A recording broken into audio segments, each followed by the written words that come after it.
Welcome to the Jet Reviews! Woohoo! Here I am. Great things! Just a short one this week. I will stop talking. I'll stop talking. And press on. So, let's go. It's a short one because I haven't seen many DVDs, to be honest, or nothing I want to tell you about. So, we'll press on. Been to the cinema though, haven't I? Always do. So, let's get straight into Big Hero 6. This is Disney's latest. I think they put out about one a year. So after Frozen, after the massively successful Frozen, comes Big Hero 6. Which is about a boy and his wobbly robot. He's, yeah, let's talk about starts. Okay, so the film starts off. I'm not a massive fan of cartoons, so I had quite reasonably low expectations of enjoying it. And it starts off, it's about the teen boy in it is quite precocious. He's an annoying kid. So there's an opening sequence that's really fun, and then it went into 15 minutes of stuff that I pretty much hated. It was vomit-inducing, sugary pap. Like being drenched in Coca-Cola. Really, and I was just thinking, oh Christ, I've made a big mistake here.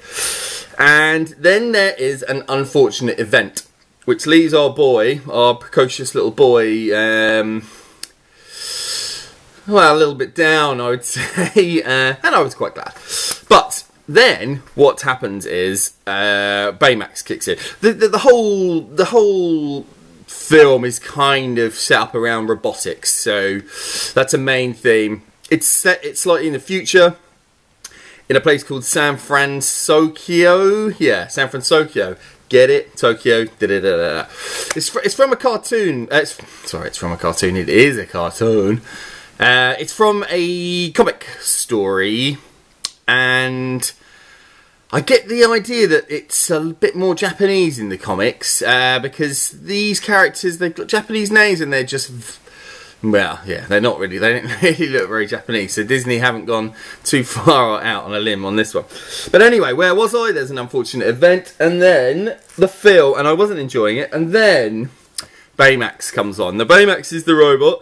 Here he is, looking lovely and cuddly. Ho, ho, ho. That's not him. There he is, in early half and latter half. So, he comes along and he changes the film. He really, really does. He's a big white marshmallow, really, with a soothing... He's meant to be a nurse robot, and he's got this soothing voice and this way of moving and getting past things, knocking things over. He's clumsy, he's lovable. He's really fun, and he brings some moral stuff to the story as they go and investigate. He and the boy go and investigate why the unfortunate event happened. So they go off to do that, and then you get into a kind of Scooby-Doo-ish plot about finding out why this has happened. Now, along for the ride come all these friends from a university, and the friends are part of what made it annoying at the beginning. They're really a bit generic and a bit crap, always saying things like, oh, we want to hug you and stuff, and just like crappy little phrases that I found really annoying. But yeah, so they come along for the ride, and they all investigate this thing. And it is... Sorry, pardon me, that was a big one. It's really, really fun. Yeah, from the time when Baymax comes into it and they start doing all this investigations, it becomes really, really fun. It sort of drifts into a superhero thing, and the action is exciting, very well handled. The animation is beautiful. These cities that they've created, this city that they've created, just looks incredible during the daytime shots. Just wonderful colours, wonderful detail. The characters don't necessarily get any better, but they become less irksome. And Baymax just gets better and better through the film. It's really good. I would definitely recommend seeing it. It's a lot of fun. What else can I say about that? Not much, really. I would see more Adventures of Baymax. He's just great. He's just a wonderful robot. That'll do. And I'm going to give that... I'm going to give it 2 thrones. That is a big recommendation. Very, very good. Okay. The next film that I saw is Inherent Vice. Now, this is Paul Thomas Anderson's latest, the director. And I love Paul Thomas Anderson films. He's one of my faves. What have we got here? There'll Be Blood, Punch Drunk Love, Magnolia, Boogie Nights. Really, really good. Even back to his, I think, his first film, Hard 8, which is a good one. Check that out. This is his latest. Yeah, of course, his last film was The Master. Divided critics a little bit. I wasn't that keen, I'll be honest. It's fine. It just didn't do enough. So, then we've moved on to this film, Inherent Vice, yeah. Which is a film that does a lot, but almost... Wow, it's a frustrating film. So let me tell you about it, a little bit about it. Well, I'll try. Because it's not really about anything. Joaquin Phoenix plays this detective. It's from a Thomas Pynchon novel. I haven't read it. Don't know the man. So Joaquin Phoenix plays this drug-addled detective in the 70s. An ex-girlfriend turns up. A gorgeous ex-girlfriend turns up. Her name's Julia Waterston, I think. She's really, really good. Yeah. She turns up and says, "Oh, my new hubby's missing." And he says, "All right, I'll look into it then." And that's as much as I can tell you, to be honest. Then people start going missing. He's looking for these people. And yeah, that's the film. Whilst doing lots of drugs, getting kind of punched and things like that. Now, it references quite a number of films. Things like The Big Sleep, with its labyrinthine kind of plot. The Long Goodbye by Robert Altman, which is really, really good. And a bit The Big Lebowski, I think. I think its problem is that it isn't as good as any of those films. The Big Sleep has a weird plot that doesn't make much sense, but the characters are terrific. The characters in this, that's Humphrey Bogart and Lauren Bacall and a host of other people, and the exchanges in that film are brilliant. Humphrey Bogart, yeah, you should check that out. But I'm not reviewing that, am I? I'm reviewing Inherent Vice. And in this, the characters are pretty good, but you can't understand a word that they're saying, pretty much. Every scene is mumbles. They're talking about names that you have no idea who these people are. They're just saying, "Oh, Donny Thingy's got it. Oh, God, I'll find him then." And then you meet Donny, and yeah, it just goes from scene to scene with people telling him stuff that means nothing to you as an audience. There's no attempt to string it together. And it goes on like that, and it doesn't end. And this film has been one of the big walkout films. People are leaving, and 2 girls behind me left, and I followed them because I needed to go to the toilet. It is interesting, isn't it? But I knew that when I left, I wouldn't miss anything of plot detail of importance, because there just isn't anything going on. The girls who I followed out, one of them said that was a bad film, and the other one said, "Fuck it out." So that's the sort of reaction that got. My friend who I went to see it with fell asleep during part of the film. So that's where you are. Now, it's not without merit. It's got a certain look which is really, really seductive. The 70s look. I saw a 35mm print on film. It's kind of a deliberately roughed up image, which I found a little bit distracting, a little bit irksome. I think there are probably other prints, digital prints, that might have an even better look, I think. But I found that a bit distracting. But nothing is more distracting than the fact that you don't know what's going on.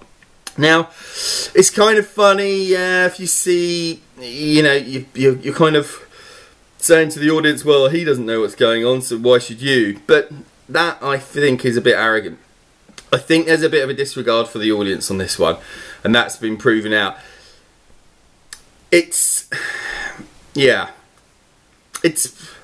Weirdly, it's worth a look. It's worth a look to see whether you're interested, and you're either going to switch it off halfway through, or feel like me, really, which is like, it's an interesting failure. I'm going to give it, I mean, really, I should give it one of the chairs, but it's a film that tasks me. He tasks me, and I shall have him. He dares you to, you know, it just cannot be average, this film.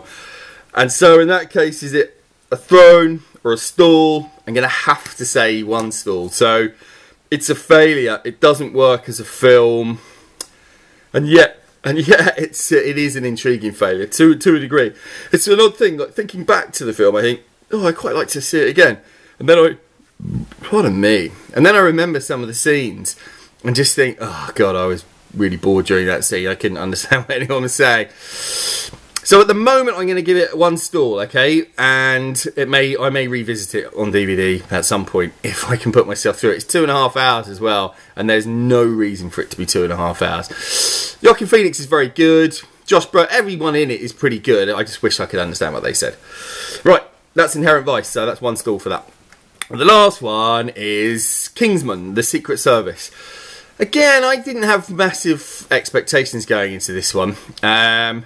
It's about a little git, a chav called Eggsy, and he, at the beginning, what's that man's name?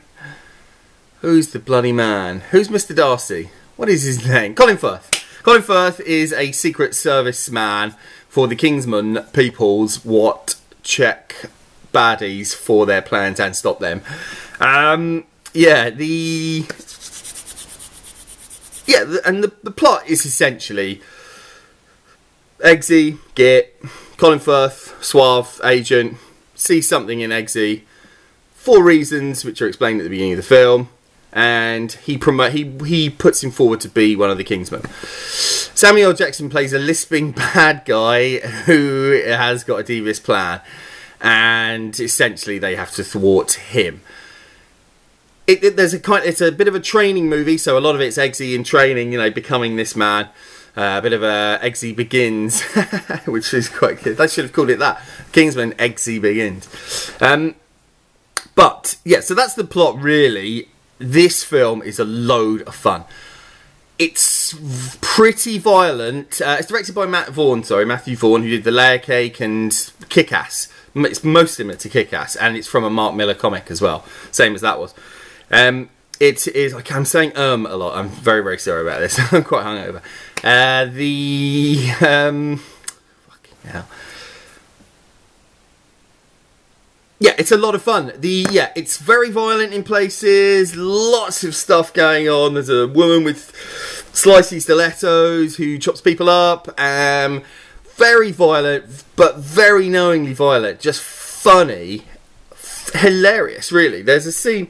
I'm not all that keen on Matthew Vaughn's style of action, where it's kind of this banana splits kind of a thing, where he's sort of going around the room and everything's a bit kind of zany, I guess.